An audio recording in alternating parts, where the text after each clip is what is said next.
Salut! Je fais cette vidéo pour te motiver, pour se motiver à se mettre enfin au sport. Je me suis promise que 2017 va être mon année car je ne veux plus rêver ma vie, je veux vivre mes rêves. L'un de mes rêves, l'un de mes buts de 2017, c'est de devenir enfin sportive. Alors, ça fait des années que j'essaie de me mettre au sport. Enfin, que je fais semblant de me mettre au sport. Je dis que je fais semblant car jusqu'à présent, je n'y suis jamais vraiment arrivée en fait. Mais cette année, ça va changer, ça doit changer. La seule et unique raison, à mon sens, pour se mettre au sport, c'est parce qu'on veut optimiser son capital santé. Beaucoup de gens, ils se disent, oui, je vais me mettre au sport pour perdre du poids et tout. Mais en fait, ça revient au même, parce que si tu as du poids à perdre, c'est que ton capital santé n'est pas optimum, tu vois. Donc du coup, moi qui veux optimiser mon capital santé, avoir une bonne hygiène de vie, c'est limite comme normal de me mettre au sport en fait. Donc avoir une activité physique régulière est fondamentale. Donc cette année, je me suis dit, il faut que je m'y mette vraiment, tu vois. Il y a énormément de bienfaits à avoir une activité physique régulière. Je suis en train d'écrire un article où je te détaillerai les raisons, les pourquoi se mettre au sport et tout ça, toutes les raisons, mais je vais détailler ici quelques-uns pour que ça te donne au moins une idée. En fait, faire du sport, ça te permettra d'avoir un meilleur sommeil, de mieux dormir. Donc il y a beaucoup de gens qui ont du mal à avoir un sommeil réparateur et ils se mettent à prendre des somnifères, des médicaments ou d'autres médicaments ou je sais quoi d'autre en fait. Mais déjà commencer par avoir une activité physique, ça te permettra d'avoir une bonne condition, d'avoir de la bonne fatigue et du coup de mieux dormir. C'est une des, comment dire, c'est une des pistes à explorer avant de te lancer dans la prise de médicaments. La deuxième des choses que je peux te faire, la deuxième raison, en fait, c'est pas vraiment une liste de, comment dire, une liste de priorités, c'est une liste comme ça, c'est les idées qui me viennent, quoi. Donc voilà, donc mieux dormir. Faire du sport, ça va te permettre aussi d'avoir une meilleure respiration. Car quand tu commences à te mettre au sport, le truc de base qu'il faut vraiment faire attention, c'est d'apprendre à bien respirer, à caler ta respiration avec les mouvements en fait. Donc à force de faire ça, au début ça va être pas, c'est limite, ça va être pas vraiment instinctif, mais avec le temps, ça va devenir limite automatique, tu vois. Donc du coup, tu vas apprendre à bien respirer. Et la respiration est vraiment fondamentale pour énormément de choses. Bien respirer, ça fait intervenir des hormones qui agissent à différents niveaux. C'est vraiment hyper intéressant. C'est toute une science de bien respirer. Et faire du sport, ça va t'impulser ou t'aider à ça en fait déjà. Faire du sport, ça va te permettre d'être de bonne humeur. Quand tu fais du sport, il y a une hormone qui est sécrétée qui s'appelle la sérotonine, communément aussi appelée l'hormone du bonheur. Donc tu seras quand même bien, tu seras bien quoi, tu seras vraiment bien. Et aussi en faisant du sport, ça te permet aussi de réguler ton appétit. Tu mangeras mieux. Donc du coup, donc mieux manger, donc tu vas perdre du poids si tu en as besoin ou simplement avoir une meilleure hygiène alimentaire, ce qui est non négligeable. Le cercle vertueux de te mettre au sport, c'est que plus tu vas bouger, plus tu auras envie de bouger. Donc déjà se mettre au sport, c'est limite fondamental pour ça en fait. Parce qu'on est des êtres qui doivent se mettre en mouvement. Il y a beaucoup de gens, ils sont souvent déprimés, du coup ils se mettent à prendre des antidépresseurs et tout ça. Rien que comme le fait d'être bien grâce au sport, d'avoir ce bien-être là, ça va limiter après les médicaments. C'est vrai que moi, j'ai pas encore une activité sportive régulière enfin, sur laquelle je vais atteindre, mais quand même, j'ai quand même une hygiène de vie assez saine. Je bois pas, je fume pas de par mes convictions religieuses, et aussi je dors plus ou moins bien, je mange plus ou moins bien. Donc du coup, j'ai déjà une bonne base. Du coup, c'est vrai que moi, je pense que ça fait au moins 5 6 ou 7 ans plus, tu vois, que j'ai pas pris un médicament, pardon. Même pas un efferalgan, j'ai pas l'habitude de prendre des médicaments. Je suis pas contre les médicaments en fait, c'est juste que j'en ai pas besoin. Alors je sais que moi je prendrais un médicament si vraiment j'en ai vraiment besoin pour une maladie, voilà, grave, tu vois. Donc, comme je te disais, c'est que ça fait plusieurs années que j'essaie de me mettre au sport, mais j'y arrivais pas. Et à force d'échouer, je me suis quand même questionnée sur pourquoi j'ai échoué. Bon, de manière générale, les gens se posent plus la question de comment réussir. Mais moi, je trouvais judicieux quand même de me demander pourquoi j'arrivais pas en fait. C'est bête peut-être ce que je vais te dire, mais la réponse m'est parue comme évident. J'ai échoué parce que je faisais la même chose. Tu me diras que peut-être qu'il y a des gens qui réussissent en faisant toujours les mêmes choses. Mais moi, en fait, je me suis dit qu'en faisant les mêmes choses, il est logique d'obtenir sensiblement les mêmes résultats. Dans mon cas, c'est-à-dire l'échec. J'échouais parce que je faisais les mêmes choses. Donc c'est vrai qu'il peut y avoir des cas particuliers où des gens, ils sont là, ils sont hyper motivés, ils se donnent un programme, ils se font un truc et ils y arrivent. Mais dans la majorité des cas, quand tu essaies quelque chose que tu n'y arrives pas, c'est que c'est pas la bonne solution. C'est comme les gens qui veulent arrêter de fumer ou perdre du poids ou se mettre au sport comme moi, tu vois. Donc ils se disent oui, je vais arrêter de fumer, je vais me mettre dans la privation, dans la souffrance et tout. Et ils vont faire ça pendant un temps et du coup ils vont voir qu'ils n'y arrivent pas. Du coup ils sont découragés, ils sont déprimés, ils arrêtent, ils réessaient quelques temps plus tard. Et c'est comme ça, c'est un cercle vicieux. Au final, ils n'y arrivent pas, ils s'en sortent plus pour au final abandonner, tu vois. Donc, moi, ce que je faisais, c'est qu'il y a des périodes où j'étais hyper motivée, j'avais vraiment envie et je me suis dit que je vais me mettre à courir, à faire du footing, tu vois. En fait, je me levais le matin. Bon, moi, pour moi, c'est pas un truc extraordinaire de me lever à 6 heures parce que je suis assez matinale de base, tu vois. Et en fait, j'étais tellement motivée. Donc, il faut savoir que de base, je suis pas une sportive, je faisais rien du tout, tu vois. Et du jour au lendemain, comme ça, motivation au taquet, je me suis dit, je vais aller courir. Je vais courir 1 heure. Sortez de chez moi. J'étais habillée en mode, ça y est, je suis en mode, ça y est, warrior. Voilà. Non, je mets ma capuche, genre, pour te montrer comment j'étais motivée. Non, je rigole, mais connais que j'arrête. Et arrivé sur place, mais il n'y avait que des mecs. Quand je dis mecs, genre, c'est les femmes aussi, tu vois, que des mecs en mode au taquet. Ils étaient tous là, vous, vous, vous. Enfin, on dirait que c'était des ocean balls. En fait, ça me motivait. Et sur le coup, j'ai tellement motivé, en fait, que je courais comme eux, en fait. J'arrivais à tenir, bon, pas forcément 1 heure d'affilée, mais je courais, je courais, m'arrêtais. Mais dans tous les cas, ma séance, elle durait 1 heure. Et en fait, en faisant ça, je rentrais chez moi. J'avais des crampes. Parce que bien évidemment, l'échauffement, laisse tomber. Je faisais pas trop d'échauffement, encore moins des étirements. Pour moi, c'était genre une perte de temps. Je me disais, en fait, je cours déjà pendant 1 heure. S'il faut faire encore des échauffements 20 minutes, étirements 20 minutes, oh, je vais passer ma journée au stade, là, j'ai pas le temps. C'était vraiment un mauvais calcul, zéro. Du coup, j'étais vraiment mais à côté de la plaque, tu vois. J'avais tellement mal de partout, j'ai marché comme un canard. Enfin, c'était vraiment pas la bonne solution, tu vois. Donc, même toi, tu te dis, mais c'est n'importe quoi. Elle vient de commencer, mais qu'est-ce qu'elle va courir 1 heure? Ben, moi, je faisais ça. Je croyais que c'était le truc. Moi, je me disais, oui, je vais courir 1 heure tous les jours. Pas tous les jours, mais genre une fois sur deux, tu vois. Mais tellement, mon corps était pas habitué. Il était même choqué, je pense. Il me dit, mais attends, je passe d'un stade où j'étais léthargique, où je faisais rien du tout, à un stade où d'un coup, je me mettais à courir pendant 1 heure. Et c'était impossible pour moi d'y retourner 2 jours plus tard. Donc, du coup, j'étais là, oh, ok, c'est normal, j'ai des courbatures, c'est le début, je vais me reposer. Mais en fait, mon repos, il durait un mois. Et pour moi, j'étais découragée, je me suis dit, mais je suis trop nulle, je me disais que j'étais nulle. En fait, non, j'étais pas nulle, mais c'était juste la mauvaise solution. Bref. Du coup, mauvais calcul. Donc voilà, j'ai essayé la salle de sport, ça n'a pas fonctionné. À la base, c'était une bonne idée la salle de sport, mais je l'ai mal choisie. Donc, choisir une salle de sport, il faut vraiment prendre ton temps, être à l'aise dans l'environnement. Moi, ce n'était pas mon cas.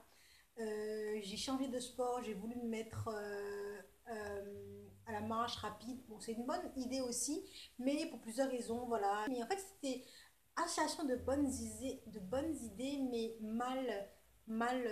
comment dire, mal utilisées en fait. Donc, comme tu comprends, j'ai essayé pas mal de techniques qui au final n'ont pas fonctionné parce que j'utilisais pas bien en fait. Bon, bref.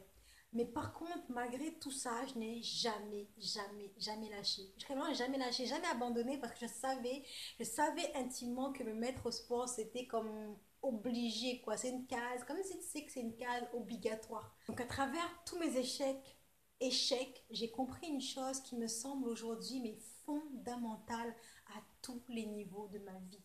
À mon sens, on échoue si on arrête d'essayer. J'ai donc appris ce qu'est le vrai échec. Le vrai échec pour moi, c'est d'abandonner avant d'avoir atteint le résultat escompté. C'est ça, échouer. Car quand tu fais quelque chose et que tu n'y arrives pas là où tu veux arriver, ce n'est pas un échec. Hein. Dis-toi bien que ce n'est pas un échec. C'est une expérience dans laquelle tu vas grandir, tu vas apprendre. En fait, ça sera une expérience, une bonne expérience si tu arrives à questionner l'échec et à ajuster ton nouvel essai en conséquence, tu vois. Il faut juste trouver ce qui fonctionne pour toi, juste trouver ça. Donc au cours de ces dernières années, j'ai beaucoup expérimenté et j'ai beaucoup appris. Les conseils que je vais te donner, c'est ce que je fais actuellement pour moi-même. Je n'ai pas encore de résultats probants, mais si je m'y tiens, j'ai l'intime conviction que je vais avoir des résultats. Inch'Allah. Avant de te donner ces conseils-là, j'ai envie de prendre le temps d'insister sur cette chose-là. Dis-toi que essayer, ne pas abandonner, c'est des expériences. Et à force d'expérience, tu sauras ce qu'il ne faut pas faire pour arriver enfin à savoir ce qu'il te faut faire pour arriver, tu vois. Ça semble logique, mais pas beaucoup de gens, ils ont cette conscience-là. Et conscience de ça, et je t'assure que tu seras déjà sur une bonne base, sur le bon chemin, tu vois. Bref, avant de te donner mes conseils proprement parler, je vais te dire concrètement ce que moi je fais pour que pour que tu aies une idée enfin, que tu comprennes comment je suis arrivée à ça. Alors les conseils que je vais te donner, c'est comme le meilleur compromis que j'ai trouvé pour perdre rapidement de la masse graisseuse enfin rapidement de la masse graisseuse et augmenter ton taux de masse musculaire en fait. Donc, je vais prendre le temps de plus ou moins t'expliquer pour que tu le fais de manière consciente. Parce qu'en fait, beaucoup de sportifs, je pense, le font déjà de manière peut-être inconsciemment, tu vois. Ils font des exercices que d'autres font, qui ont d'autres résultats. Mais moi, j'avais vraiment envie d'accentuer sur le fait de t'expliquer le pourquoi du comment ça fonctionne pour que toi, si tu décides de t'y mettre, tu le fais de manière consciente. Alors, pour rentrer dans le vif du sujet, ben moi, je me suis mis au HIIT. Là, c'est l'acronyme de High Intensity Interval Training ou High Intensity Circuit Training. Donc, en clair, c'est un entraînement fractionné à haute intensité qui va alterner des phases d'effort intense avec des phases de récupération active. Ce qui va te permettre de brûler beaucoup de calories en peu de temps, mais surtout, de continuer à brûler les graisses après la séance, après l'effort, car ton corps il aura subi un véritable choc anabolique. Un choc anabolique, c'est quoi? C'est ce que recherchent tous les sportifs en gros.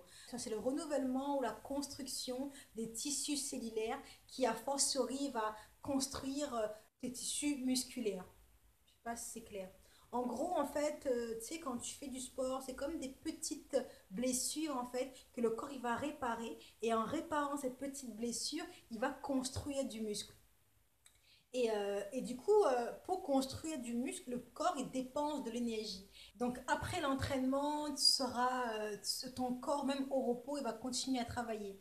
Et a fortiori, en fait, plus tu vas continuer ce programme-là, donc plus tu vas augmenter ta masse musculaire et plus ton mécanisme basal va augmenter. En gros, le mécanisme basal, c'est quoi? En fait, c'est cette capacité au repos à dépenser plus d'énergie.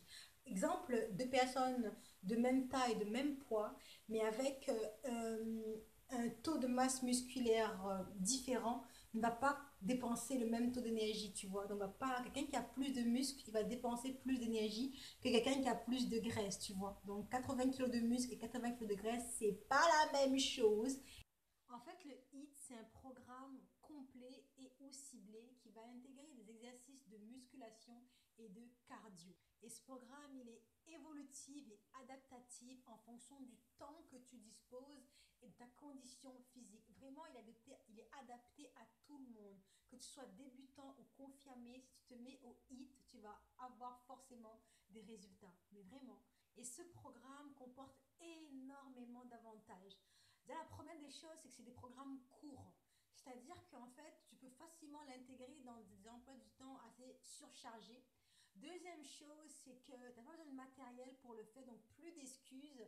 C'est-à-dire que tu peux le faire, enfin, le HIIT, c'est le principe, c'est de faire avec le poids du corps. C'est-à-dire, bon, après, avec un niveau plus confirmé, tu peux rajouter des poids, tout ça. Mais à la base, c'est vraiment au poids du corps qu'on fait, c'est sur la base du poids de corps que les programmes sont basés. Du coup, quand tu n'as pas besoin de matériel, et ben, tu peux le faire n'importe n'importe où, à la maison, au bureau, dehors, dans un parc, mais vraiment n'importe où, tu vois, c'est vraiment super. Plus tu feras des programmes de HIIT, plus tu vas améliorer ton souffle. Donc tu auras un meilleur souffle, du coup tu pourras faire autre chose. Moi en fait à la base, bon, c'est vrai qu'il y a deux choses. Soit tu fais le HIIT, mais vraiment comme sport à proprement parler, soit tu t'en sers pour améliorer ta condition physique pour faire autre chose, tu vois. Donc moi personnellement, pour l'instant, je suis que au HIIT. Et après, je verrai bien si je me mets au footing, enfin à courir pendant 1 heure, tout ça. L'avantage, c'est qu'en faisant le HIIT, c'est vraiment une séance où tu es dans le dépassement de toi-même, tu vois. Et du coup, tu es motivé, tu es challengé, c'est super génial, mais hyper motivant. Et franchement, c'est vraiment fun, tu t'ennuies plus. Moi, je m'ennuie plus à faire ma séance, tu vois. Avant, quand j'allais au sport, je m'ennuyais, j'étais là, il faut courir pendant 1 heure, je souffrais, c'était de la privation, c'était une torture. Maintenant, franchement, c'est vraiment un réel plaisir, je t'assure. Quand tu te mets au hit, t'as vraiment plus d'excuses. L'excuse à dire oui, on n'a pas le temps, ben, c'est que, en général, ça dure entre. Ça dépend de ce que tu veux faire, mais rien qu'une bonne séance de 10 minutes, tu verras que c'est pas mal, tu vois. Ça peut durer 10 minutes, comme 20 minutes, c'est toi qui décides, mais il ne faut pas trop en faire non plus, hein. En moyenne, je pense que 30 minutes, c'est déjà pas mal, c'est déjà même trop. Donc moi, personnellement, ma séance, elle dure un quart d'heure. Un quart d'heure, c'est quoi un quart d'heure dans une journée? Mais c'est rien du tout en fait. Alors le principe du HIIT, c'est quoi? Déjà, quand tu fais un programme de HIIT, il y a deux choses vraiment à respecter. Déjà, l'ordre des enchaînements et le temps des enchaînements. Le principe, c'est d'une, réfléchir à l'enchaînement que tu vas faire pour ne pas travailler d'affilée les mêmes groupes musculaires. Et dans un même temps, parce que le temps que tu vas travailler un groupe musculaire, que tu vas alterner avec un autre groupe musculaire, genre par exemple travailler le bas du corps et ensuite le haut du corps. Donc le temps que le bas du corps se repose, et ben le haut du corps travaille. C'est-à-dire que genre tu pourras garder un rythme régulier. Un- Puisqu'en fait, le but, c'est d'avoir, et en termes de temps, c'est-à-dire qu'au début, quand tu n'as pas une bonne condition physique, commencer déjà à faire des exercices de, de 40 secondes, c'est pas mal, mais faites 40 secondes intensifs, c'est ça le but. Il faut enchaîner des exercices, alterner les groupes musculaires sollicités, et de deux, rester à un haut niveau de densité pour que ton rythme cardiaque il reste optimum, tu vois. Et en fait, il y a plusieurs façons de le faire en fait. Pour moi, j'ai établi mon propre programme. J'ai un peu réfléchi tout ça, mais il y en a plein sur internet que tu peux trouver, qui peut être adapté à toi, que tu peux te sentir à l'aise avec. Donc vraiment, c'est vraiment super quoi. Donc en gros, en faisant alterner différents groupes musculaires, ça va au final faire travailler harmonieusement tout ton corps, tu vois. Donc du coup, c'est vraiment bénéfique par rapport à ça. Donc tu ne seras pas fatigué à te dire oui, j'ai trop sollicité tel muscle, du coup, tu n'arriveras pas à tenir. Ce sera plus facile pour toi de terminer la séance parce que tu as plus ou moins réparti la difficulté de la chose en fait. Enfin, concrètement, dans ton programme, tu dois avoir une dizaine d'exercices que soit tu vas faire un circuit, deux circuits, ou enfin en moyenne, quand tu commences à faire un circuit, c'est pas mal. Un circuit de 10 minutes. En fait, trouver une dizaine d'exercices, genre exemple, genre jumping jack, le mountain climber, burpees, squat air, plus couramment, enfin la corde à sauter, faire du gainage, faire des pompes, faire du step, mais vraiment il y a énormément d'exercices que tu peux trouver, tu vois, et faire un enchaînement avec ça. Donc alterner avec, genre je sais pas, travailler le haut du corps, le bas du corps ou tout le corps. Le gainage c'est un sport hyper complet. Donc alterner avec ça. Du coup, quand tu auras créé cet enchaînement-là, et ben soit, en général, quand tu commences, mieux vaut faire un bon circuit d'une dizaine d'exercices différents. Et après, si ta condition physique te le permet, si le temps que tu as te permet, et ben tu passeras de 10 minutes à 15 minutes, 20 minutes, et aller comme ça progressivement et crescendo, tu vois.